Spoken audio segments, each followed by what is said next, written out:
It's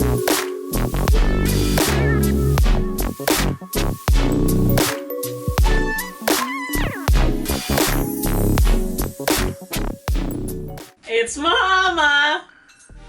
And it's Jordan. And this is the Golden Hour. Golden Hour Show.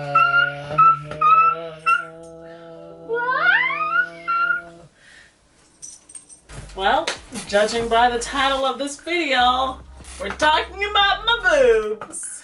Because I got a breast reduction. I got a little surgery. Well, let me show you guys the difference. Well, not the difference, but I don't know if this cuts me out, but they're small. Not the dance. So yeah, we just wanted to make this video because I realized the breast reduction is something that's, I feel like some women are embarrassed to talk about and they just don't talk about it at all. But you hear about people getting their boobs done all the time.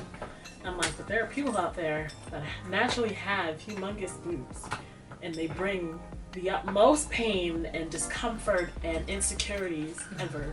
And I was definitely that one. I wanted to make this video to kind of just be like, y'all, if you need a breast reduction, go for it. Don't be embarrassed, you know? And to answer questions that I had received from people that are, you know, kind of thinking about doing the same thing. First, my reasons for getting a breast reduction. So I think my boobs started to sprout around middle school. They started to really, like, you know, grow. Develop. Yeah, that's a good word. And they just kept growing and growing and growing. I'm just like, what's going on? Too big for my body type because I don't have, you know, I don't have that. I just, my boobs, and they came out, my body was like, it was just not cute. So I was a... She was cute. Don't let her lie to you. I was a triple D/F cup, 36. I don't know, that doesn't really count, but the cup size is what my boobs were. And yeah, and you know, throughout like college, that's when the pain started to like actually start and get bad. And it would just be like this one, well, I get the pain all over like my neck, but this one spot right here, for some reason in my back was just like piercing pain to the point where it'd feel like numb and like it would like, I don't even know how to explain it. But it was just painful. And the clothes that I would wear, like, you know, would fit the bottom of my body, but once the top came, it just didn't fit, or it showed too much cleavage, or just didn't look good. And like, if I couldn't wear, like, I was accustomed to wearing like bodycon dresses because, like I said, I have small hips, my waist is small, I don't have a booty, I was not blessed. She has one. Little booties matter. These poor people. Little booties matter because she genuinely did not have one for a long time, but she's been working at the gym. How you get that outside? How you get that outside? Yeah, so I couldn't wear like stuff like bodycon dresses because, you know, it'd be huge up here, then the bottom of my body would look small, and it just like wasn't proportionate. It just wasn't cute. So all I would wear was like jumpsuits because I looked fine in jumpsuits, and I just couldn't wear what I want. I had to be very selective with the things that I wore. The back pain was terrible. My posture was terrible. I would like sit like this, walk like this. There are times where like I couldn't even walk for more than 10 minutes without my back hurting, and I was like, you know what, this is a problem and I should fix it. So what I did, I made a not a consultation. I actually went to my PCP and I was like, look, what's a PCP? Primary care provider. And I went to my doctor and I was like, girl, help. And then she referred me to, and she referred me to the general surgery department, which was actually the wrong department. You would think that a breast reduction would be general surgery, but apparently it's a cosmetic surgery.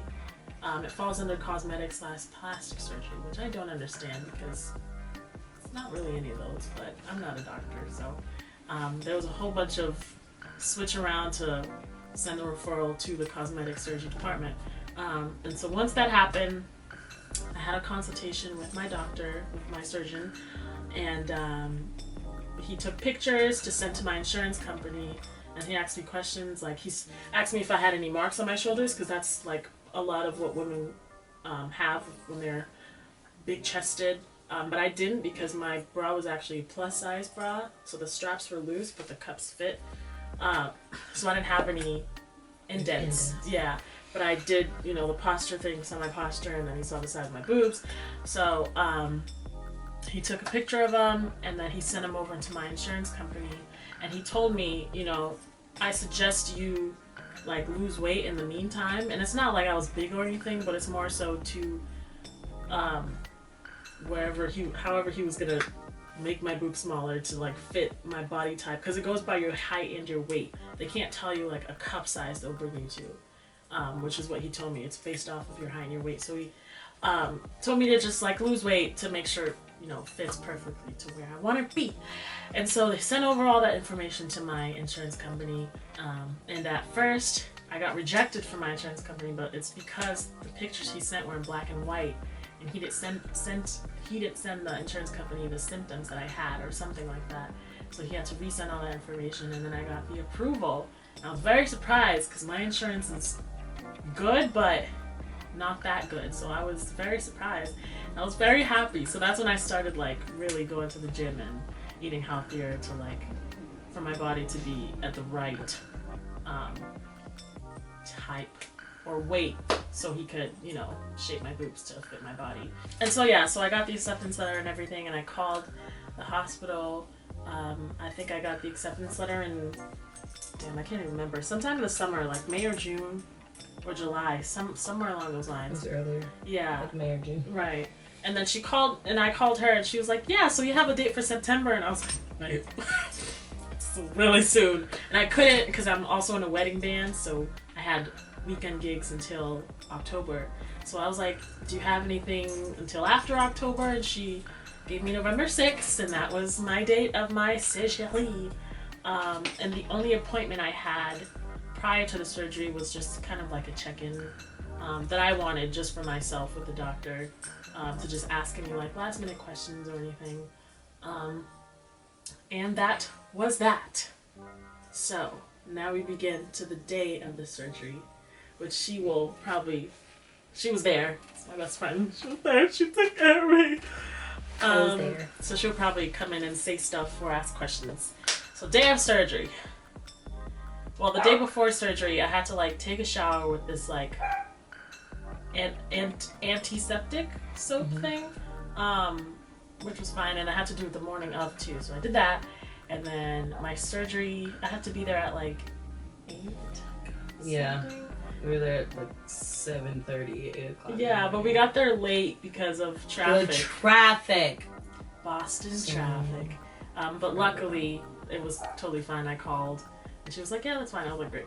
So we go there, check in, and I think things got started as soon as we got there, right? Like, we weren't waiting for long. I don't know. We're on two different sides. So she was already inside, getting prepped. And me and Mama were... Yeah, my mom was there and my niece. Yeah, so we were all outside kind of waiting and like filling out paperwork, and they were telling us where to sit and what we'd be doing and whatever. Yeah. And so it was relatively quick, because then all of a sudden they were like, okay, you can come in and see her before she goes. And we're like, what? And they're like, yeah, she's like a little drugged up, but it's fine. I was like, okay. It was pretty funny. Yeah, so I had to like take off all my clothes. I think I had my underwear on. No, I think they took it off and they replaced it with like a hospital underwear.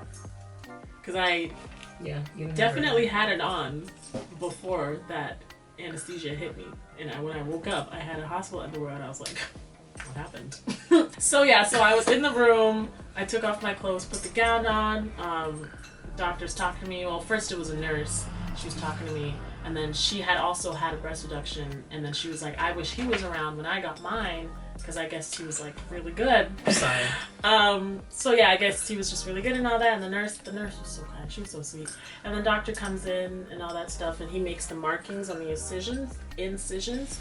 So what he did was an anchor. So he did like a circle around my nipples, down here, and then from here out were the incisions. So that's where he did the marking. And I think he also did markings on my chest to like something about lifting, because I also got a breast lift as well as the reduction, and that's not something I necessarily asked for, but I think it comes with the reduction if needed. Yeah. So then the woman puts the IV in me, and she's kind of having difficulty at first because she couldn't find a vein, but she found it. She puts it in me, and they give me whatever they give you during, it's called laughing gas, something like that. Whatever they give you when you get your Wisdom teeth in me. Yeah, I got that. And I was just, as soon as I got that, I was laughing out of nowhere. And while they were doing that, they were also putting the anesthesia in my back. So I was just like, ooh, I was just out of it. And I didn't even feel the thing going up my back at all. And after that, I was out. I don't remember anything. And I think by then when you guys came in, I was... She's already halfway gone. Yeah. A little more than halfway. So we prayed. Yeah. That's what us black people do. Who believe in the Lord. So we prayed. I remember that, like, vividly. Yeah. If you didn't know, Mahamma and her family are Haitian. And so her mother prayed in Haitian Creole. And I closed my eyes and prayed my separate prayer because I didn't know what was being said, but I knew that it was about protecting my friend. So we were good. And then, dear friend Mahamma went into her surgery, and like 17 hours later came out. Yeah, because it was originally supposed to take 3 or 4 hours? 3 or 4 hours. And then I got out after 6, you said? Well, you got out of surgery at like 4, but mind you, we were there since 8. Yeah. So she probably went into her surgery at like 9 or 10, and then didn't come out until 4. And then before they could release her, she had to like wake up and not be as groggy, but homie was out. Like she was like out. Like nothing was funny anymore. She was just still asleep. It was like, bro, like you gotta wake up. Yeah. She was like, so we sat there for like all day. We didn't leave until 6 or 7. Yeah. Finally leaving, and then that was also stressful. Yeah, so when I woke up, when I was ready to go, I guess people that have had chest surgery or surgery here, they tend to like throw up for some reason. So I threw up, but I was throwing up liquid. I wasn't throwing up like food or anything because I don't think I ate that morning. You weren't supposed to eat. But I was just throwing up liquid, which I guess was common. So I threw up a couple times, and then it was just hard. Like, I had no energy. I was tired. I felt like poop because I was all drugged up, because by then they gave me, Tylenol and oxycodone, and I was just drugged up. And then in the car, I'm just like, oh God. And there was traffic on the way back? Or not as much? Because she ended up driving, because my mom's sight tends to not be good in the nighttime. Same, but I made sure everybody was home safe. Yeah, it wasn't as much traffic going back. It was just that hospital was not close to her house. Because if you didn't know, Mahamma lives in Zimbabwe. So driving from Zimbabwe to Needham, is that what it was? Yeah. It's not like the quickest thing, but it's fine. So yeah, we drove back. And Mahamma had to be a big girl and walk herself up the stairs. We got her special pillows and stuff, so because she wasn't really leaving her bed for like at least 3 or 4 days. And just making sure she was comfortable. The first night was fine because she was basically asleep. Like all she wanted to do was go back to sleep. She didn't really feel like eating. Yeah. I did throw up again when I got back to the house, and it was just liquid. Yeah, it was just water. Yeah. She didn't eat. But then,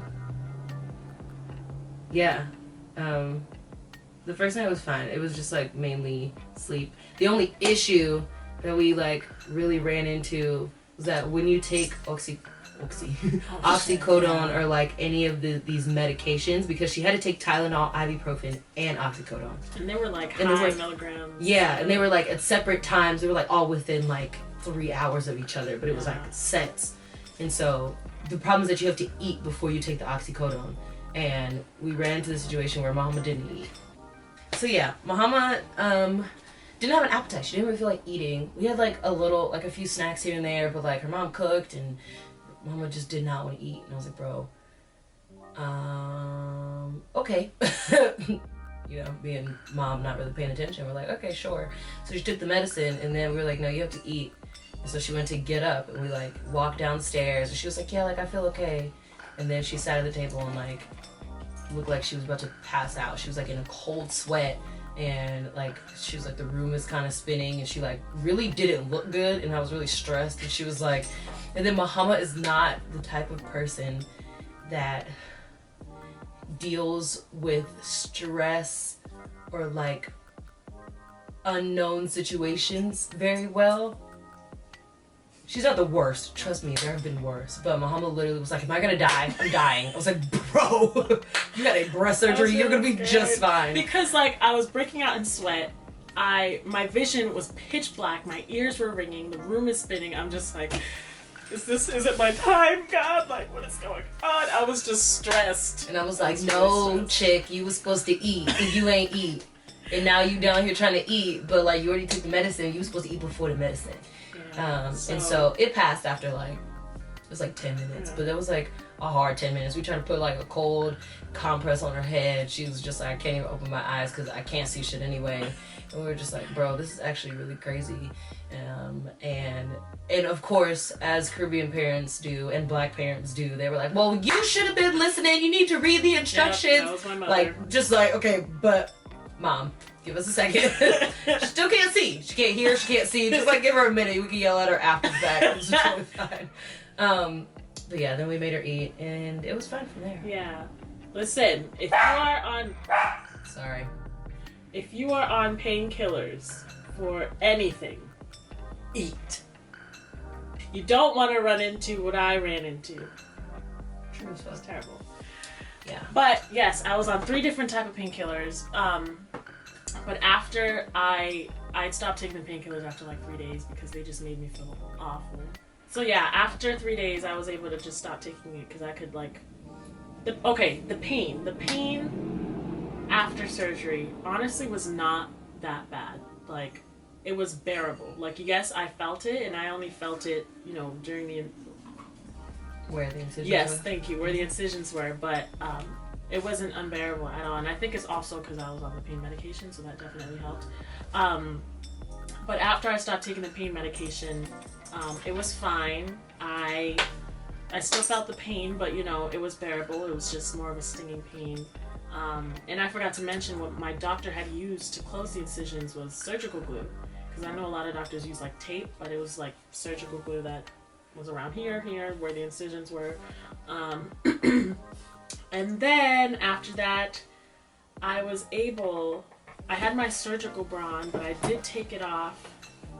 Or I called my doctor's office to ask to take it off after, how long? Like a week or 2 after? Because they were rubbing against my incisions and it hurt like really bad. So like I called my doctor's office. I was like, listen, please. And she was like, yeah, that's fine. And so I took off the surgical bra and I was able to wear like regular sports bras and all that. And then 2 weeks after, I had my 2-week follow-up, which was fine. And from then, he told me, he was like, you're healing a lot faster than expected. So he was able to take off the surgical glue on these incisions here, but he kept the ones that were here. Because usually they come off themselves, but he said if it's really bothering you, then you can take them off. So he took off the ones under, but he kept the ones around my nipples and down here. And those ended up falling off by themselves. Now let's talk about the financial part of it. A lot of questions I got was it expensive?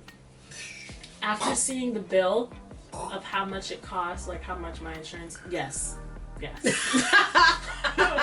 Yes, it's very expensive. Luckily, my insurance covered a lot. The only thing I had to pay was the deductible. And I didn't have to pay that prior to the surgery at all. Like, they sent me a bill after the surgery, I think in January. So I owe, but not as much as the surgery.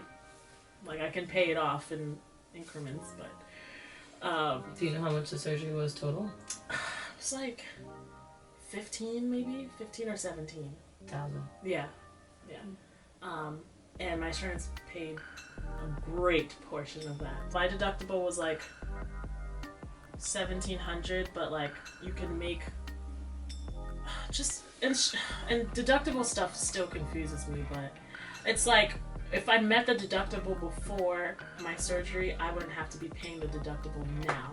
But because I still had some of the deductible left, I have to pay that now on top of any other extra fees that I was charged. I also got a question about breastfeeding. So I was worried. I don't have any kids, BT dubs, it's just for the future. But I was worried. I'm just kind of like, oh no, I'm childless here. And I'm not trying either. But so before I got the surgery, I was worried about like if I would be able to breastfeed. So I did mention that to my doctor.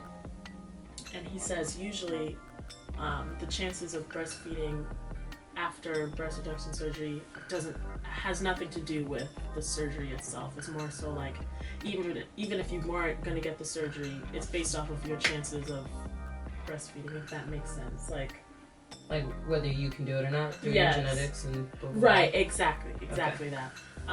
So don't know if I'll be able to breastfeed. I'll find out. Shut up. I'll find out in a couple years. In a very couple years. Or less. Couple years. Only Jesus knows. So aftermath. Yes, I talked about recovery, pain meds. My back pain is no longer. She is out the door. We don't want her back. She will not be back, Father God. Not never. And yeah, and we love that. I can wear what I want. My body is proportioned because I'm telling y'all, this is what I looked like for now. This is what I look like. I don't think she looks like that either. Because I don't have any type of figure. I'm just long, my long legs. And I'm fine with that. Before it was a problem because, I'm big up top, it's flat bottom. But now it's just proportion. So I don't have any back pains. I can wear clothes that I want to wear without feeling like my cleavage is everywhere and everything. My scars pretty much are like, my surgeon did a very good job. He really did. Like, if you look closely, of course you can see the scars, but the only scars that are like vividly visible are like under here, and you can like feel them too. But on the side, they're there, but they're fading away. And then on my nipples and down here, they just look like boobs. They look like normal boobs, and I'm so glad. Mind you, we're only 4 months in. Yeah. It's only been 4 months since his girl surgery. Yeah. So, we'll see what happens in a year's time. What they look like. Right. 6 months time. Right. As far as what I used to take care of the scars, I used Aquaphor. That's all I used, honestly. After like the surgical glue came off, I was able to. I think after my 2-week post-op appointment, that's when he said you can start using Aquaphor. So that's all I used was Aquaphor. I stopped using it daily. I don't know, maybe a month in or two. I just stopped using it daily because it just was just healing really well, ridiculously well. And so even if I was to wear a top that shows the sides of my body.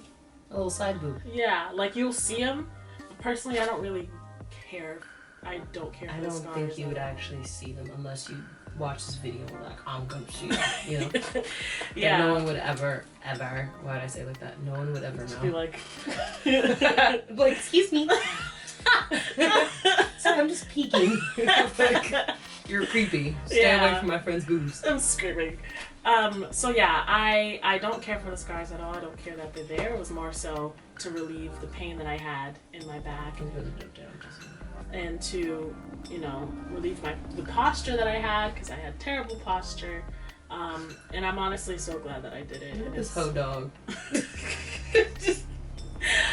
And it was the best decision I've ever made for myself. And if you are considering it, I say go for it. If you experience the back pain, the posture stuff, the indents, any of that stuff, go for it. Or even if you're just uncomfortable. Yeah. If you are not comfortable with what you look like, if you're not comfortable with, how you feel, you're not comfortable, physically, there's pain, do what you gotta do. Or at least take it into consideration and think about it. Don't let people, be oh, a cosmetic surgery, you don't need that, you don't. You feel like you had a lot of people who do that? Absolutely. When I was telling people I was thinking about it, they were like, oh, you don't need that. But, like, you are not in my body. You do not know the pain that I experience just from having big boobs, you know? I had plenty of people tell me that. But it's just like, yes, I do. And I did. And clearly my insurance thought I did too because they approved it. And now it's done. Yeah. So, I think, no, I was just gonna say, I think that people always try to tell you that because they think that, well, they don't know, obviously. Like, they're just like, well, you don't have to do that. You're perfect just the way you are. It's like, no, I hear you. Like, you know, totally. Yeah, no, I'm great. Got it. Cool. But I hurt.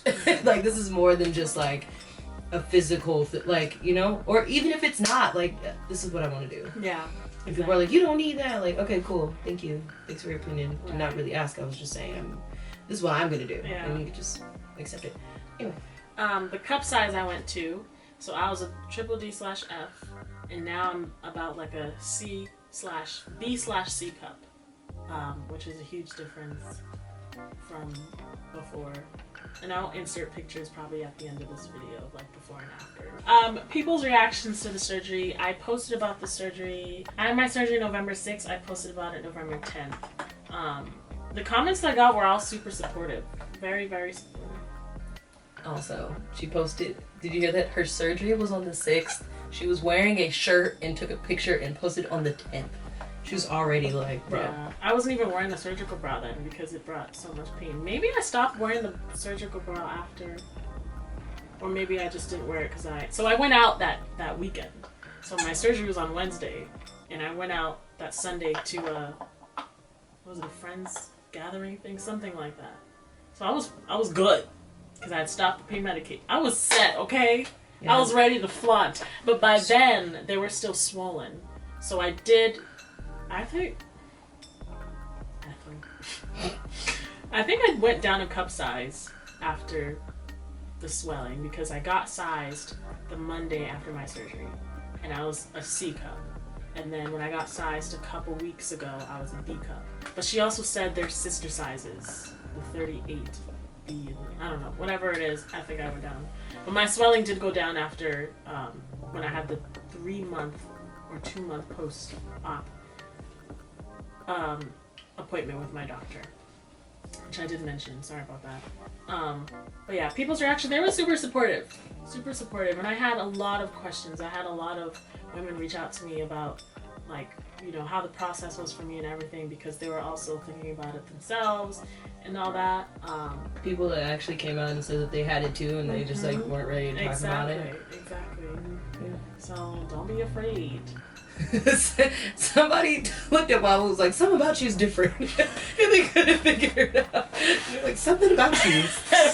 Got my boobs done. She said, yeah, they're smaller. They were like, I wasn't going to say that. We were like, it's fine. Yep. That made me laugh. That was a good story.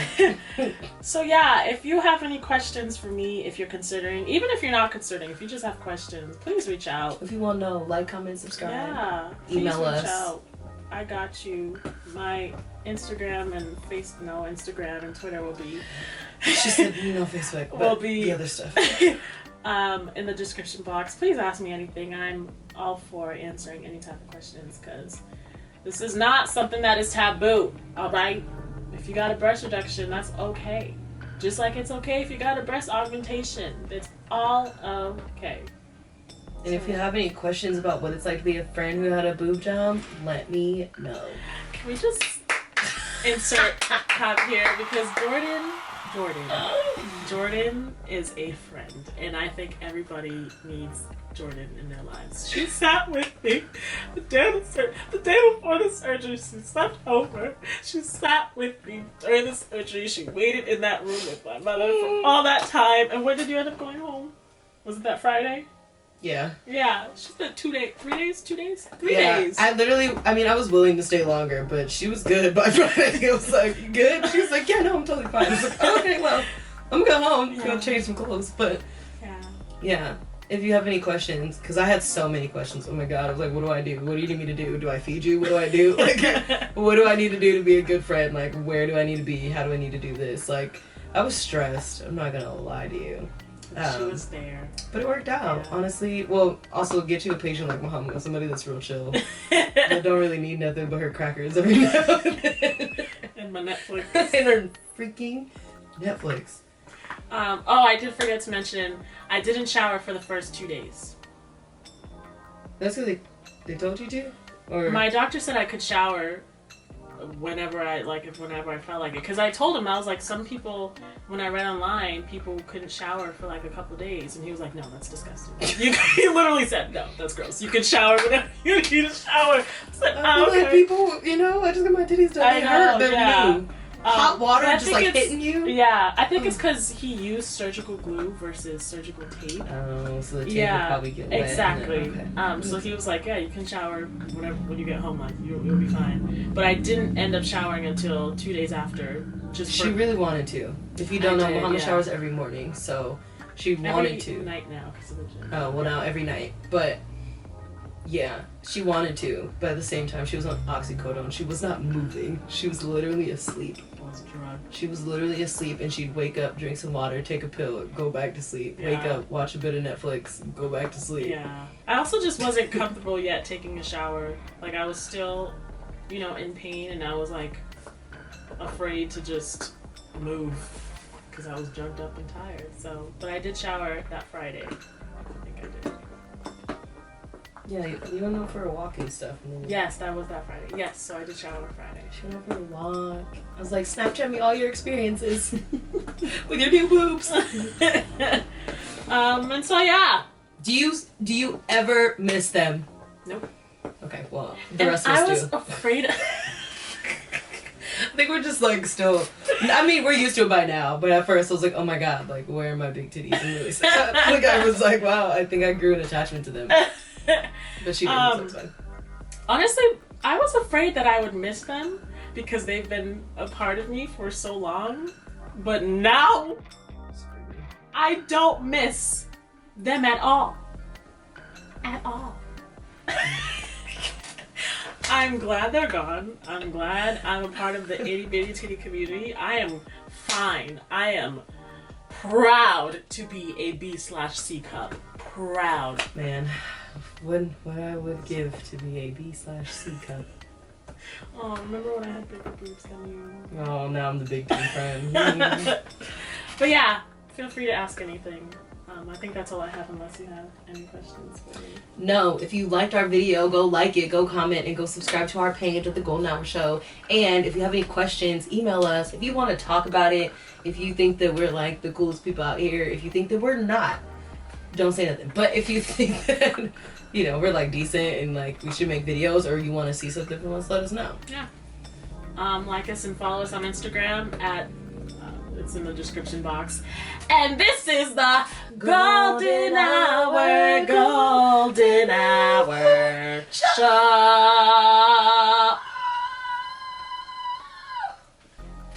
And there you have it. Bye.